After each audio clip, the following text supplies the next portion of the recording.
Hello, my name is Haley Barberitz, and I will be going over Porter's value chain for the Green Bean Cafe. The Green Bean Cafe is a restaurant in Portsmouth, Ohio that has not been set up yet, but it is in the plannings. Porter's value chain includes inbound logistics, operations, outbound logistics, marketing and sales, as well as service.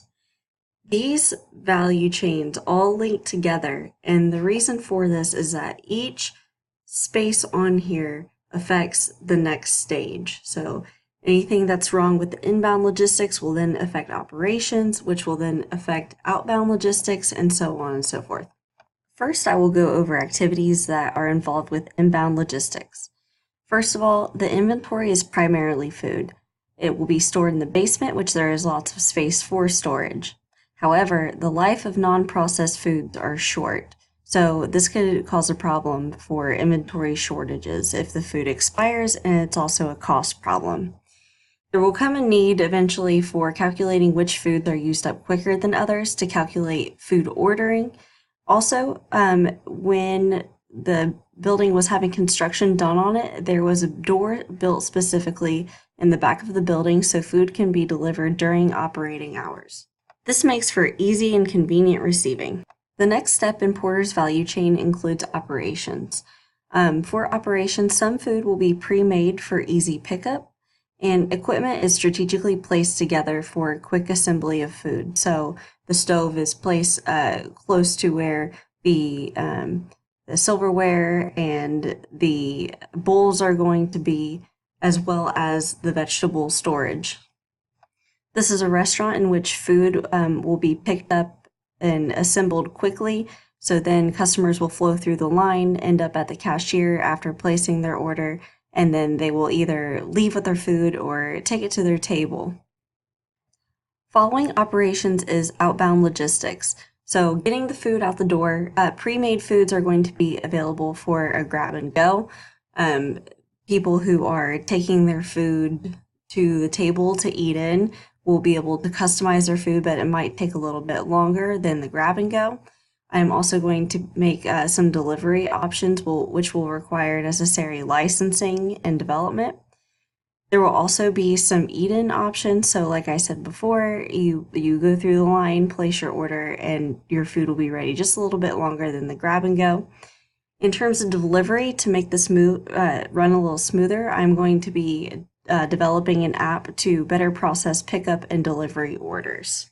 So this way the customer will be able to enter in exactly what they want in their bowl or their burrito, and it will have the delivery address so that there's no confusion. It'll all be written down by the customer. The last step in the value chain includes marketing and sales. For marketing, I primarily plan on using social media platforms such as Facebook and Instagram. And with pricing, I'm looking toward a cost-plus pricing strategy. However, this may change upon more investigation and research. Now, this last step on the value chain, which includes service, is a little bit trickier since this business is not actually built yet, but it does give me an idea of some things to look at.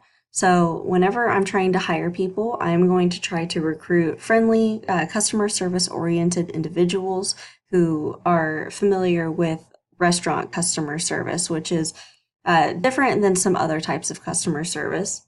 I will also be making opinion cards or surveys to be sent out or actually filled out in the restaurant to help with service, knowing what the people would like. And eventually, I would like to get a manager in place to help enforce having quality service for our customers. There are a few support activities that go along with the value chain. First of all is procurement. So research is going to need to be done on suppliers and which ones offer the highest quality food at the lowest prices and have fast delivery. Like I said before, food expires, therefore the food will need to get here quickly if we have run out of that type. So preferably local suppliers would be the best option for us. In terms of technology development, eventually I'm looking toward getting better equipment to cook or store food. So cooking the food faster, having equipment that will do that will be critical, as well as better storage. So if there are layers to something, or something that can even hang on the wall and refrigerate. I don't know what people will come up with next, but that type of technology, as it's being developed by others, would be really beneficial having in this restaurant. So that's something I look toward investing in the near future. In terms of human resource management, like I said before, this is not an open restaurant yet, but upon opening, I'm looking toward hiring a human resources position to help the employees and also help me with recruiting individuals. There are currently no employees, but I have a lawyer that I have used for the Green Bean Cafe so far, as well as a CPA. And I plan on initially helping to enforce the quality standards of the restaurant until I can find a notable manager to hire in my place.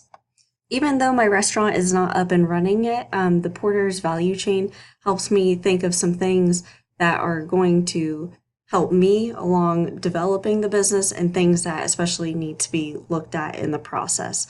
Of all the chains, I would say that the linkage that I have the most competitive advantage is going to be in the operations, considering that I will be offering delivery as well as developing an app.